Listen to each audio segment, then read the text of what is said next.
In this video, you'll learn how you can instantly take better photos by just using 5 tips. Now, if you don't use any of these, there's actually a lot of room for improvement. So try to see how many of these you actually use. By the way, there's a bonus tip at the end that can actually save your images from ending up in the trash can.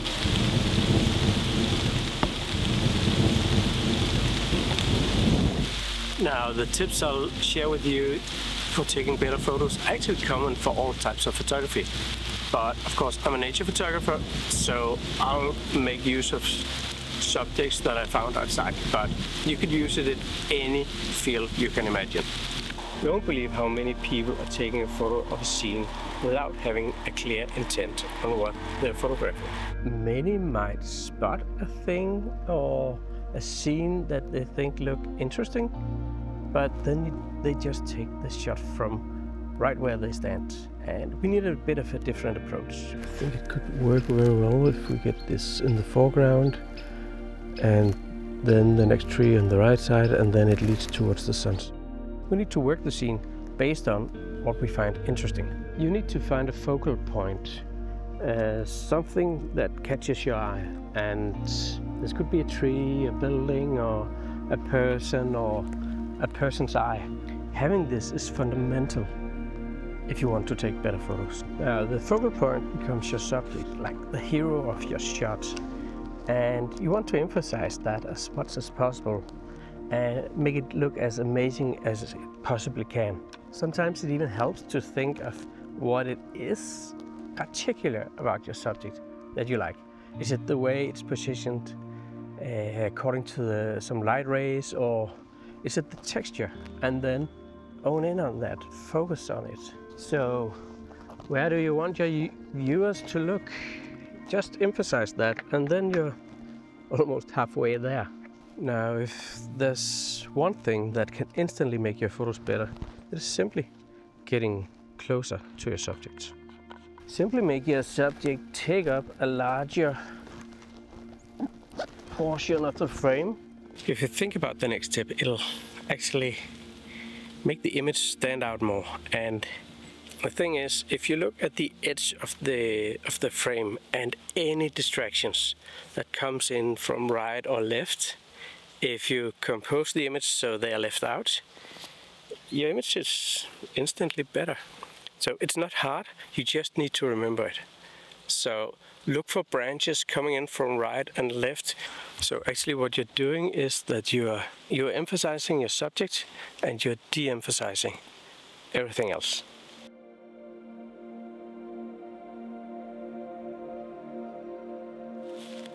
Now, one way to isolate your subject is by blurring the background, and you can do that in a number of ways. You can use the depth of field, but actually just using a background that's further away will also do. And if you use the last tip, then that will also help, because when you get closer to a subject, the depth of field also becomes narrower. By the way, if you enjoyed this video, remember to give it a like. And if you're into nature photography, consider subscribing to the channel. Now, probably heard about this next tip a lot of times before, like 1,000 times before, but there's a reason for it, and it really helps create compelling images, stronger images, and especially if you're just starting out and you're a little unsure what to do. What I'm talking about is, of course, the rule of thirds. If you divide the screen into 9 equally squares, 2 horizontal lines and 2 vertical lines, and this gives you 9 squares equally sized. Just need to place your subjects on one of the intersection points instead of having it straight in the middle all the time. This tends to work quite well in all genres of photography. Just using it when you're in doubt, it will instantly make you take better photos. To take better photos, you need to understand your camera, at least a bit. Now, this isn't as hard as it may sound. Now, at least you should be able to control the aperture. That's the minimum, because it controls the depth of field. But if you're a wildlife photographer, at least you need to be able to control the shutter speed. That goes for sport photography, wildlife and action photography. You need to be able to control the shutter speed because things happen so fast, you can't let the camera decide. But preferably you control both, as you do in manual mode with auto ISO. Take a session, try to set the shutter speed to get the depth of field that you want and get comfortable with setting it. And the same with the shutter speed. How low can you go when you photograph running kids or family or whatever?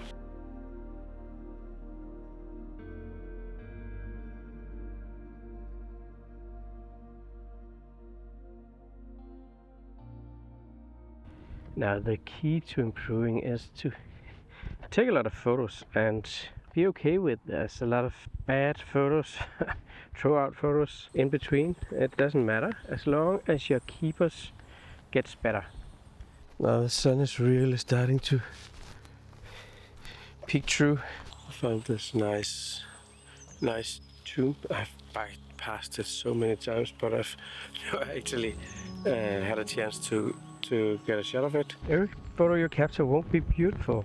Even professional photographers take bad photos sometimes. Take some angles that you wouldn't normally do, and that's experimentation. It's part of the process.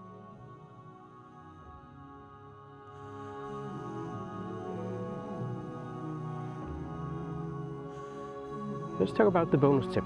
Now, a lot of photos will not end up the way you imagined. And one of the main reasons for that is actually not paying attention. Often you'll get home with photos that you thought were great, but then you see these nasty reflections all over the place. But luckily, there's something we can do about that. Not in post-processing, but when you take it. So you have to pay attention while you capture it.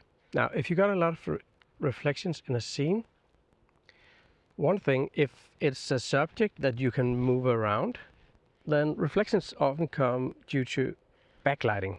So accept that backlighting isn't the ideal for this situation. Move around the subject and use front lighting, where you have the sun or a light source in your back and it's illuminating the subject from the front. You cut out most of the reflection instantly. If you still want to have like side lighting or backlighting and you got reflections, then I suggest that you try out, change the camera angle just a bit, see if it takes care of most of them. Alternatively, you can always use a circular polarizer filter. It will cut out a lot of the reflections and actually enhance some of the colors so they don't look like sun faded. If everything else fails, you can always come back at a later time when the sun is lower in the horizon, when you get those beautiful, amazing, soft, warm colors from the sun. So try to use the golden hour as much as possible. As usual, I have an idea of what you should watch next, and this is this video up here. See you over there.